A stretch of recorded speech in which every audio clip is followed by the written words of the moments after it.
Poltekkes Kemenkes Padang resmi melakukan penutupan PKL terpadu tahun 2025.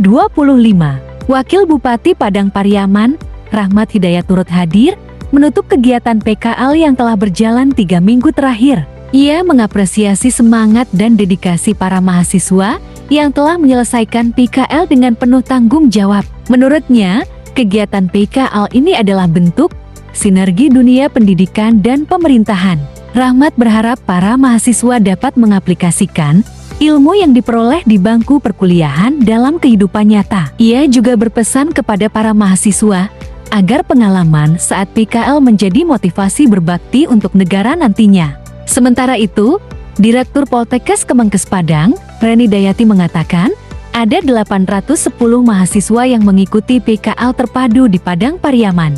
Para mahasiswa tersebar di 83 korong dan 14 nagari di Kecamatan Batang Anai dan Lubuk Alung. Selama PKL, mahasiswa telah mengidentifikasi masalah kesehatan masyarakat seperti penanganan stunting, TB paru, dan kesehatan jantung. Reni Dayati mengatakan inovasi dan kegiatan inspiratif para mahasiswa mendapat dukungan aktif dari pihak kecamatan, puskesmas, dan masyarakat. Ia juga mengapresiasi kerja keras para dosen pembimbing yang telah mendampingi para mahasiswa menuntaskan PKL dengan lancar.